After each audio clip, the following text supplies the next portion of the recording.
اپنے چینل پر آپ کو ویلکم کہتے ہیں۔ روزانہ نئی کہانی سننے کے لیے اس چینل کو سبسکرائب کر لیجئے۔ شکریہ۔ یہ سچ ہے کہ انسان لاکھ کوشش کر لے مگر ہوتا وہی ہے جو اللہ نے ہمارے لیے طے کیا ہوتا ہے، اور انسان چاہ کر بھی قسمت کے لکھے کو نہیں ٹال سکتا۔ ہر انسان کو اس کے نصیب کی خوشیاں ملتی ہیں، پھر ہم انسان کون ہوتے ہیں ان خوشیوں کو کسی سے چھیننے والے؟ لیکن کچھ لوگ اتنے کم ظرف ہوتے ہیں کہ دوسروں کی خوشیاں چھین لینے کی ناکام کوشش میں لگے رہتے ہیں، اور بدلے میں اپنا وقار بھی لوگوں کی نظروں میں کم کر بیٹھتے ہیں۔ حسد ان کی اپنی ہی خوشیوں کو کھا جاتی ہے، مگر انہیں احساس بھی نہیں ہوتا کہ وہ سامنے والے کے ساتھ ہی نہیں بلکہ خود کے ساتھ بھی اچھا نہیں کر رہے ہوتے۔ میں چائے کی ٹرے لیے ایک دفعہ پھر کسی شو پیس کی طرح مہمانوں کے آگے حاضر ہو گئی تھی۔ میرے دل اندر سے خون کے آنسو رو رہا تھا اور چہرے پر ایک جھوٹی مسکراہٹ سجی تھی۔ پچھلے 2 سالوں سے یہی سلسلہ چل رہا تھا۔ لڑکے والے مجھے دیکھنے کے لیے آتے اور میں کسی شو پیس کی طرح ان کے آگے پیش ہو جاتی۔ مجھ پر ایک نگاہ ڈالنے کے بعد کوئی دوسری نگاہ ڈالنا گوارا نہ کرتا، کیونکہ میرا رنگ سانولا تھا اور چہرے پر ہونٹوں کے پاس پرانے زخم کا ایک بھدا سا نشان تھا۔ میں بہت چھوٹی سی تھی جب میری بہن نے کھیلتے ہوئے مجھے سیڑھیوں پر دھکا دیا تھا، جس سے بہت گہرا زخم لگا تھا۔ زخم تو بھر گیا مگر انتہائی بھدا نشان رہ گیا۔ بچپن کی وہ شرارت میرے لیے زندگی بھر کا روگ بن گئی تھی، کیونکہ جو بھی مجھے دیکھنے آتا وہ اس بھدے نشان کی وجہ سے مجھے بدصورت قرار دیتے تھا۔ اب بھی جب میں ڈرائنگ روم میں داخل ہوئی تو مجھے یقین تھا کہ ایک دفعہ پھر مجھے اسی نشان کی وجہ سے ٹھکرا دیا جائے گا۔ کمرے میں ایک درمیانی عمر کی خاتون بیٹھی ہوئی تھی، جن کے ساتھ ایک چھوٹی عمر کی لڑکی بھی موجود تھی۔ میں نے جیسے ہی انہیں سلام کیا تو وہ غور سے میری طرف دیکھنے لگی اور پھر انہوں نے سوالوں کا ایک سلسلہ شروع کر دیا۔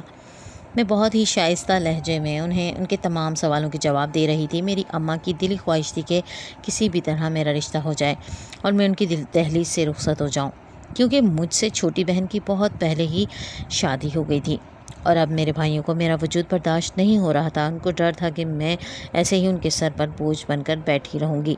یہ رشتہ بھی بڑی بھابھی نے اپنے کسی جاننے والے کے توسط سے بلوایا تھا۔ کافی دیر کے سوال جواب کے بعد وہ عورت ماں سے کہنے لگی کہ مجھے اپنے بھائی کے لیے آپ کی بیٹی پسند ہے اور میں چاہتی ہوں کہ آپ بھی آ کر میرے بھائی سے ملاقات کر لیں۔ میں جو ان کے سوالات کے جواب دینے کے بعد چائے کے برتن سمیٹ رہی تھی، اپنی جگہ ششدر رہ گئی تھی کہ کیسے ممکن تھا کہ کسی لڑکے کی بہن نے مجھے اپنے بھائی کے لیے پسند کر لیا تھا اور اسے میرے چہرے کی نشان سے کوئی مسئلہ نہیں تھا۔ دل میں جو خیال سب سے پہلے آیا وہ یہی تھا کہ یقیناً ان کے بھائی میں بھی کوئی نہ کوئی نقص ضرور موجود ہوگا۔ میں جو ہمیشہ اپنے رشتہ ہونے کے لیے دعائیں مانگا کرتی تھی، یہ سوچ آتے ہی میرا دل بجھ سا گیا تھا۔ اماں خوش دلی سے آگے کے معاملات طے کر رہی تھی اور میں برتن اٹھائے باورچی خانے میں آ گئی تھی۔ پیچھے سے میری بھابیاں چلی آئی تھیں اور وہ مجھے یہ کہہ کر مبارکباد دینے لگیں کہ اب تمہاری شادی ہو جائے گی تو سسرال میں ہی دل لگانا، دوڑ دوڑ کر میکے نہ چلی آنا۔ ان کی باتوں نے میرا دل مزید بجھا دیا تھا۔ تھوڑی دیر بعد میری اماں نے مجھے اپنے کمرے میں بلایا اور میرے سامنے ایک تصویر رکھتے ہوئے کہنے لگیں کہ پہلے تم لڑکے کی تصویر دیکھ لو، پھر ہم لڑکا دیکھ کر شادی کی تاریخ بھی طے کرائیں گے۔ اماں تو ہتھیلی پر سرسوں جمانا چاہتی تھی۔ میں نے تصویر اٹھائی تو یہ دیکھ کر میری آنکھیں کھلی کی کھلی رہ گئیں کہ وہ تو 30 سال کا خوبصورت مرد تھا جس میں کوئی کمی یا عیب نظر نہیں آ رہا تھا۔ اماں کہنے لگیں کہ وہ لوگ بہت ہی اچھے ہیں اور اس لڑکے کی بہن جس کا نام ماریہ ہے وہ اپنے بھائی کے لیے ایک نیک اور شریف لڑکی چاہتی ہے۔ وہ لوگ خوبصورتی نہیں بلکہ خوبصورتی دیکھ رہے ہیں۔ اماں کی بات پر مجھے یقین نہ آیا، لیکن اس عورت کی باتوں میں نے اپنے کانوں سے سنی تھی جس نے کہا تھا کہ اسے میں اپنے بھائی کے لیے پسند ہوں۔ اگلے ہی دن میری اماں اور بھابیاں لڑکا دیکھنے کے لیے چلی گئیں اور جب واپس لوٹی تو وہ اس کی تعریف میں زمین آسمان ایک کرنے لگیں۔ اماں کہہ رہی تھی کہ وہ لوگ بھی سادگی سے اور جلدی شادی کرنا چاہتے ہیں، اس لیے اماں نے 2 مہینے بعد کی شادی کی تاریخ دے دی ہے۔ اماں کی بات پر میں صدمے میں آ گئی تھی کہ اماں نے بنا چھان بین کیسے یہ رشتہ طے کر دیا۔ بھابھی تو مجھ سے جان چھڑانا چاہتی تھی، لیکن اماں کو نہ جانے کیا ہو گیا تھا۔ شاید اماں بھی میری سانولی ننگرت، بھدے نشان اور رشتوں کے نہ ہونے کو لے کر مجھ سے بیزار ہو چکی تھیں اور اب اپنی جان چھڑوانا چاہتی تھیں۔ میں نے خاموشی کی چادر اوڑھ لی اور گھر میں شادی ہوتی تیاریوں کو دیکھنے لگی۔ جس کسی کو بھی میری شادی کا پتہ چلا وہ سب مبارکباد دینے کے لیے چلے آئے، لیکن سب کے ہی لہجے میں کہیں نہ کہیں چبھتے ہوئے سوالات ضرور موجود ہوتے۔ کوئی جاننا چاہتا کہ لڑکے والوں نے کیا دیکھ کر رشتہ کیا ہے تو کوئی لڑکے کے عیب کے بارے میں پوچھتا۔ لوگوں کو یہ بات ہضم ہی نہیں ہو رہی تھی کہ میرے لیے ایک اچھے لڑکے کا رشتہ کیسے آ سکتا ہے؟ غیروں سے زیادہ خاندان والوں کو تجسس ہو رہا تھا اور ہر کوئی میری بارات کے دن کا انتظار کر رہا تھا جب انہیں یہ دیکھنے کو ملتا کہ کون ہیں جنہوں نے میری بدصورتی کو نظر انداز کرتے ہوئے مجھے اپنا لیا ہے۔ میں نے اپنے ہونے والے شوہر عادل کو بس ایک نظر تصویر میں دیکھا تھا۔ سچ کہوں تو مجھے اس بات پر یقین ہی نہیں تھا کہ وہ تصویر میرے ہونے والے شوہر کی ہے۔ مجھے ہر پل ایسا ہی محسوس ہوتا جیسے میری ماں اور بھابھیاں مل کر مجھے دھوکہ دے رہی ہیں۔ اور پھر میری شادی کا دن آ پہنچا۔ جب میں دلہن بن کر اسٹیج پر گئی اور قاضی صاحب نے آ کر نکاح پڑھا دیا، میرے دل میں کوئی جذبات پیدا نہ ہو سکے تھے۔ میں بس جلد سے جلد اپنے دلہا کو دیکھنا چاہتی تھی۔ تھوڑی ہی دیر میں ماریا آپا اپنے ساتھ اپنے بھائی کو لیے اسٹیج پر چلی آئیں اور میں نے بے شرمی کی حدیں پار کرتے ہوئے پوری نظریں پھاڑ کر اپنے دلہا کو دیکھا۔ وہ تو وہی خوبرو شخص تھا جس کی تصویر مجھے میری ماں نے دکھائی تھی۔ وہ اصل میں تصویر سے کہیں زیادہ حسین تھا۔ ماریا آپا نے اسے میرے برابر میں بٹھا دیا۔ عادل نے میرے پاس بیٹھتے ہی شائستہ لہجے میں مجھے سلام کیا تو مجھے ایسا لگا جیسے میری مانگی گئی تمام دعائیں آج قبول ہو گئی ہیں۔ خاندان والوں کو بھی آنکھیں کھلی کی کھلی رہ گئی تھیں۔ میرے وہ رشتے دار جو مجھے ٹھکرا چکے تھے اور میرا خوب مذاق بنایا تھا، آج وہ سب حیرت سے میری خوش قسمتی کو تک رہے تھے۔ شادی حال میں سب کی چیمگوئیاں شروع ہو گئی تھیں۔ سب کو یہ حیرانی تھی کہ عادل کے گھر والوں نے مجھے کیا دیکھ کر پسند کر لیا ہے۔ عادل کو اپنے اتنا قریب محسوس کر کے میرے دل میں جذبات جنم لینے لگے تھے۔ وہ سارے وسوسے اور خدشات جو مجھے لاحق تھے وہ سب کہیں بہہ گئے تھے اور اب میں یہی سوچ رہی تھی کہ خدا نے میری قسمت بھی سب ہی لڑکیوں کی طرح خوبصورت لکھی ہے۔ خاندان کی وہ لڑکیاں جو مجھے بھاؤ بھی نہیں دیتی تھیں عادل کو دیکھنے کے لیے اسٹیج پر چلی آئی تھی اور سبھی میری قسمت پر رشک کر رہی تھی۔ زندگی میں پہلی دفعہ میں نے فخر محسوس کیا تھا کہ میری زندگی میں عادل جیسا خوبصورت شخص شامل ہو گیا تھا۔ میرے جھکے ہوئے کندھے آج اٹھ گئے تھے اور میں نے مسکراتے ہوئے اپنی ساری کزنز پر ایک نظر ڈالی تھی۔ رخصتی کا وقت آ گیا تھا اور میں اپنی نند کا ہاتھ تھامے گاڑی میں بیٹھ گئی تھی۔ ناری آپا میرے برابر میں بیٹھ گئی اور عادل آگے بیٹھے ہوئے تھے۔ گھر میں پہلے سے ہی میرے استقبال کی تیاریاں کی گئی تھیں اور جیسے ہی میں داخل ہوئی تو عادل کے چھوٹے بھائی ماہر اور کزنوں نے بہت سے چراغ جلائے اور گھر کے آنگن کو روشن کر دیا۔ میری زندگی بھی روشنیوں سے بھر گئی تھی۔ کچھ رسم و رواج کے بعد مجھے میرے کمرے میں پہنچا دیا گیا تھا جو ایک بہت ہی بڑا کمرہ تھا اور اسے پوری طرح پھولوں سے سجایا گیا تھا۔ ماری آپا نے جہیز لینے کے لیے بھی انکار کر دیا تھا۔ جو کچھ بھی کمرے میں موجود تھا وہ سب میرے شوہر نے خود خریدا تھا۔ چاروں طرف نظر دوڑانے پر مجھے محسوس ہو گیا کہ عادل ایک بہت ہی بہترین انتخاب رکھنے والے ہیں کیونکہ کمرے میں موجود ہر چیز ہی بہت خوبصورت تھی۔ مجھے کمرے میں بیٹھے ہوئے تھوڑی ہی دیر ہوئی تھی کہ جب عادل میرے پاس چلے آئے۔ ان کے کمرے میں آتے ہی میری سانسیں تھمنے لگی تھیں اور جذبات بے قابو ہو رہے تھے۔ عادل نے نفل نماز کی ادائیگی کے بعد مجھے منہ دکھائی دی اور میرا ہاتھ تھام کر وہ بہت محبت سے مجھ سے کہنے لگے کہ انہوں نے کبھی اپنے ماں باپ کو نہیں دیکھا۔ بہت چھوٹے سے تھے جب ان کے ماں باپ چل بسے، انہیں اپنی ماں باپ کا چہرہ یاد ہی نہیں۔ ماری آپا نے ہی انہیں ماں بن کر پالا ہے اور وہی اس گھر کی بڑی ہیں۔ مجھے لگا تھا کہ وہ شادی کی رات میرے اور اپنے تعلق کے حوالے سے کوئی بات کریں گے لیکن وہ مجھے اپنی ہی داستان سنا رہے تھے۔ انہوں نے مجھ سے وعدہ مانگا تھا کہ میں ساری زندگی ماری آپا کا خیال رکھوں گی اور انہیں کبھی شکایت کا موقع نہیں دوں گی۔ میں نے اپنے شوہر سے وعدہ کر لیا کہ میری طرف سے انہیں کبھی کوئی پریشانی نہ ہوگی۔ کچھ دیر عادل یوں ہی میری چوڑیوں سے کھیلتے رہے اور پھر انہوں نے الماری سے ایک ڈبہ نکالا جس میں دیسی گھی موجود تھا۔ میں حیرانی سے عادل کو دیکھ رہی تھی کہ اچانک وہ دیسی گھی کا ڈبہ کیوں نکال رہے تھے، لیکن پھر عادل نے بنا کچھ کہے ہی تھوڑا سا دیسی گھی نکالا اور اپنی انگلی سے میری ناف پر لگانے لگے۔ مجھے عجیب سی گدگداہٹ کا احساس ہونے لگا۔ اس سے پہلے کہ میں ان سے کوئی سوال کرتی وہ ڈبہ واپس رکھ کر کمرے سے نکل گئے تھے۔ کچھ دیر میں یوں ہی لیٹی رہی کہ شاید وہ تھوڑی دیر میں پلٹ کر آ جائیں گے لیکن وہ نہیں آئے۔ میں دیکھنا چاہتی تھی کہ وہ مجھے چھوڑ کر کہاں چلے گئے ہیں، لیکن شادی کی پہلی رات ہی مجھے یوں کمرے سے نکلنا کچھ عجیب لگ رہا تھا اور پھر مجھے تو یہ بھی معلوم نہیں تھا کہ گھر کس ترتیب سے بنا ہوا ہے۔ اور پھر یہی سوچتے سوچتے ہی نیند کی وادیوں میں اتر گئی۔ اگلی صبح جب میری آنکھ کھلی تو دن چڑھ چکا تھا اور عادل کی آواز مجھے کمرے کے باہر سے آ رہی تھی۔ گھڑی پر نظر پڑی تو میرے ہوش اڑ گئے۔ 11 بجنے والے تھے اور میں اب تک بے خبر سو رہی تھی۔ میں نے جلدی سے اٹھ کر شاور لیا اور نیا جوڑا پہن کر تیار ہو گئی۔ تھوڑی ہی دیر میں ماری آپا کمرے میں چلی آئیں اور آتے ہی انہوں نے مجھے محبت سے گلے لگا لیا تھا۔ جس قدر مان، محبت اور عزت ماری آپا مجھے دے رہی تھی، میں اپنی خوش قسمتی پر حیران تھی۔ البتہ میں یہ سمجھنے سے قاصر تھی کہ رات عادل مجھے چھوڑ کر کہاں گئے تھے۔ میں نے ماری آپا سے اس حوالے سے کوئی بات نہیں کی تھی، کیونکہ یہ ہم دونوں میاں بیوی کے درمیان کی بات تھی اور شادی کے اگلے دن ہی میں اپنی نند سے یہ سوال کیسے پوچھ سکتی تھی۔ فطری حیا نے مجھے اس عمل سے روک لیا تھا۔ مجھے عادل سے بات کرنے کا موقع نہ ملا اور میرے گھر والے آ گئے اور رسم کے مطابق مجھے اپنے ساتھ لے گئے۔ رات گئی ماری آپا مجھے لینے کے لیے آئی تھی اور جب میں گھر واپس آئی تو عادل کمرے میں ہی موجود تھے۔ میں ان سے کوئی سوال پوچھتی اس سے پہلے ماری آپا کی بیٹی فائزہ دودھ کی گلاس لیے چلی آئی اور کہنے لگی کہ امی نے آپ دونوں کے لیے دودھ بھیجا ہے۔ عادل اس سے کچھ بات کرنے لگے تھے، اسی لیے میں کپڑے تبدیل کرنے باتھ روم میں چلی گئی اور جب واپس نکلی تو عادل ہاتھ میں گھی کا ڈبہ لیے میرے ہی انتظار میں تھے۔ مجھے دیکھتے ہی انہوں نے مجھے بستر پر لٹایا اور میری ناف پر دیسی گھی لگانے لگے۔ جیسے ہی میں نے ان سے سوال کرنے کے لیے لب کھولے تو انہوں نے میرے لبوں پر انگلی رکھ دی اور اشارے سے کوئی بھی سوال پوچھنے سے انکار کر دیا۔ میں ان کی انگلیوں کو محسوس کرتے ہوئے آنکھیں بند کر گئی تھی اور مجھے احساس بھی نہیں ہوا تھا کہ کب وہ کمرے سے نکل گئے تھے۔ دروازے کے بند ہونے کی آواز پر میں نے آنکھیں کھولی تو عادل کمرے میں نہیں تھے۔ میں بہت زیادہ پریشان ہو گئی تھی۔ آج ہماری شادی کی دوسری رات تھی اور آج بھی عادل نے مجھے تنہا چھوڑ دیا تھا۔ میرے اندر جذبات کا طوفان ٹھاٹے مار رہا تھا اور ہم دونوں ایک جائز رشتے میں بن چکے تھے اور اس رشتے کے بہت سے فطری تقاضے تھے جن کی طلب نے مجھے بے چین کر دیا تھا۔ تھوڑی ہی دیر میں عادل کو دیکھنے کے لیے کمرے سے نکلی، لیکن سارا گھر دیکھنے کے بعد بھی وہ مجھے نظر نہ آیا تو میں چھت پر چلی آئی۔ میں نے دیکھا کہ وہ چھت پر آرام سے سو رہے ہیں۔ انہیں چھت پر سوتا دیکھ کر میں حیران رہ گئی تھی۔ کوئی اپنی نئی نویلی بیوی کو چھوڑ کر کیسے تنہا چھت پر سو سکتا ہے؟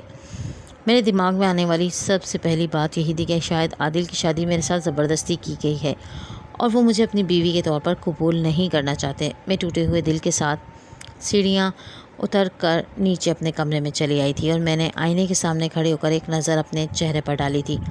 میرے تیکھے نقوش بہت ہی خوبصورت تھے، لیکن سانولی رنگت اور چہرے کے پاس نشان نے اس خوبصورتی کو مان کر دیا تھا۔ دل پر ایک عجیب سا بوجھ آ گیا تھا اور خوش قسمت ہونے کا وہ احساس جس نے مجھے آسمان پر پہنچا دیا تھا وہ کہیں گم ہو گیا تھا۔ عادل جیسا خوبرو آدمی کس طرح مجھ جیسی عام شکل و صورت والی لڑکی کو اپنی بیوی کے روپ میں قبول کر سکتا تھا؟ یقیناً آبا نے مجھے پسند کر کے عادل کی زندگی میں شامل کر دیا تھا۔ میں خاموشی سے بستر پر لیٹ گئی اور آنسو بہانے لگی۔ یہ تنہائی ساری زندگی کے لیے میرا مقدر تھی۔ اس احساس نے مجھے اندر سے مار ڈالا تھا۔ اگلی صبح جب میری آنکھ کھلی تو عادل کمرے میں موجود تھے، لیکن میں نے ان سے رات کے حوالے سے کوئی بات نہیں کی۔ وہ بھی بالکل نارمل انداز میں پیش آ رہے تھے اور ایسا محسوس ہی نہیں ہوا تھا جیسے وہ رات مجھے چھوڑ کر کمرے سے باہر گئے ہوں۔ میں نے اپنے گھر والوں کو اس بارے میں کچھ نہیں بتایا تھا کیونکہ میں اپنی ماں کو پریشان نہیں کرنا چاہتی تھی۔ میری چھوٹی بھابھی کو تو مجھ سے عجیب سا حسد ہو گیا تھا۔ اس کو یقین نہیں آ رہا تھا کہ میں عادل جیسے مرد کی بیوی بنی ہوں۔ میرا اور عادل کا رشتہ ایسا تھا جیسے چاند پر گرہن لگ گیا ہو۔ میں اپنی بھابھیوں کے سامنے اپنا بھرم قائم رکھنا چاہتی تھی، اس لیے بڑھ چڑھ کر عادل کی تعریفیں کرتی رہی، جبکہ میری شادی کو 20 دن ہونے والے تھے اور ان دنوں میں ایک رات بھی ہم نے ساتھ نہیں گزاری تھی۔ عادل ہر رات میری ناف پر دیسی گھی لگاتے اور خاموشی سے کمرے سے نکل جاتے۔ مجھ میں بھی اتنی ہمت نہیں تھی کہ میں ان سے کوئی سوال پوچھتی۔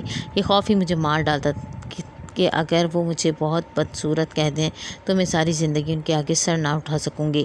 دنیا والے میری قسمت پر رشک کر رہے تھے، لیکن یہ بات تو صرف میں ہی جانتی تھی کہ میں کس طرح ایک کروٹ بدل کر گزار رہی تھی۔ ماری آپا میرے لیے بہت بڑا سہارا تھیں کیونکہ انہوں نے مجھے گھر میں بہت خوش دلی سے جگہ دی تھی۔ اکثر وہ عادل کو اس بات پر بھی ڈانٹتی کہ عادل میرا خیال نہیں رکھتے۔ ماری آپا کا وجود میرے لیے ایک بہت بڑا سہارا تھا اور میں نے سوچا تھا کہ کچھ وقت بعد میں انہیں عادل کے رویے کے بارے میں بتا دوں گی۔ شادی کو 1.5 ماہ ہونے والا تھا۔ سردیوں کے دن شروع ہو گئے تھے۔ ایک رات عادل گھر لوٹے تو اپنے ساتھ مونگ پھلی بھی لے کر آئے۔ مجھے مونگ پھلی کھاتے ہی الرجی شروع ہو جاتی اور سارا جسم کھجانے لگتا۔ پہلے میں نے سوچا کہ عادل کو صاف منع کر دوں کہ میں یہ نہیں کھا سکتی، لیکن وہ پہلی دفعہ میرے لیے اس طرح کچھ لے کر آئے تھے اور میرے اس طرح انکار کرنے پر شاید میرا برا مان جاتے۔ اسی لیے میں نے یہ جانتے ہوئے بھی کہ مجھے الرجی شروع ہو جائے گی مونگ پھلی کھانا شروع کر دی تھی۔ میں، ماری آپا اور ان کی بیٹی فارا اور میرا چھوٹا دیور ماہر، ہم سب نے مل کر ایک ساتھ ہی مونگ پھلی کھائی تھی۔ اس کے بعد میں اپنے کمرے میں آ گئی اور معمول کے مطابق عادل میری ناک پر تیل لگانے لگے۔ عادل تیل لگا کر کمرے سے نکلے ہی تھے کہ میرا سارا جسم کھجانے لگا۔ میرا جسم بہت زیادہ کھجانے سے سرخ پڑ جایا کرتا تھا اور صرف ٹھنڈے پانی سے ہی ٹھیک ہوتا تھا۔ اسی لیے شدید سردی کے باوجود بھی میں ٹھنڈے پانی سے نہانے کے لیے چلی گئی، اور جب نہا کر نکلی تو مجھے بہت زیادہ ٹھنڈ لگ رہی تھی۔ میں نے لائٹ بند کی اور جلدی سے رضائی اوڑھ کر لیٹ گئی۔ عموماً میں لائٹ اس وقت بند کرتی تھی جب میں سونے کے لیے لیٹتی تھی، لیکن آج ٹھنڈ کے باعث مجھے نیند آ رہی تھی، بلکہ بخار کی حرارت محسوس ہو رہی تھی جسم پر۔ اب بھی ہلکی ہلکی خارش ہو رہی تھی۔ مجھے اس طرح لیٹتے ہوئے کچھ ہی دیر گزری تھی کہ مجھے کمرے میں کسی کی موجودگی کا احساس ہوا اور میرے قدموں تلے زمین نکل گئی۔ میں رضائی کے اندر سے صرف اتنا ہی محسوس کر سکتی تھی کہ کمرے میں کوئی آیا ہے، لیکن یہ نہیں جانتی تھی کہ وہ کون ہے۔ اتنی رات میں تو میرے کمرے میں عادل ہی آ سکتے تھے۔ ابھی میں انہی خیالوں میں گم تھی کہ اچانک ہی مجھے بات کرنے کی آواز سنائی دی اور ساری بات کھل کر میرے سامنے آ گئی۔ دراصل کمرے میں داخل ہونے والا شخص کوئی اور نہیں بلکہ ماریہ آپا تھیں۔ وہ سمجھ رہی تھی کہ شاید میں گہری نیند سو چکی ہوں، اسی لیے وہ زور زور سے اپنے آپ سے باتیں کر رہی تھی۔ وہ کہہ رہی تھی کہ وہ کبھی مجھے اور عادل کو ایک نہیں ہونے دیں گی۔ یہ سن کر میرے ہوش اڑ گئے تھے۔ وہ یہ بھی کہہ رہی تھی کہ میں نے ساری زندگی عادل اور ماہر کے پیچھے ختم کر دی اور میرے بھائی زندگی میں آگے بڑھنے لگے ہیں، لیکن میں ایسا نہیں چاہتی۔ جن بھائیوں کے لیے میں نے اپنا بسا بسایا گھر برباد کر دیا، وہ بھائی کیسے ازدواجی رشتے میں بن سکتے ہیں؟ ان کی ہنسی سے کمرہ گونج اٹھا تھا۔ وہ کہہ رہی تھی کہ اسی طرح دیسی گھی میں وہ مجھے نیند کی دوا ملا کر لگواتی رہیں گی اور میرے شوہر کو مجھ سے دور رکھنے میں کامیاب ہو جائیں گی۔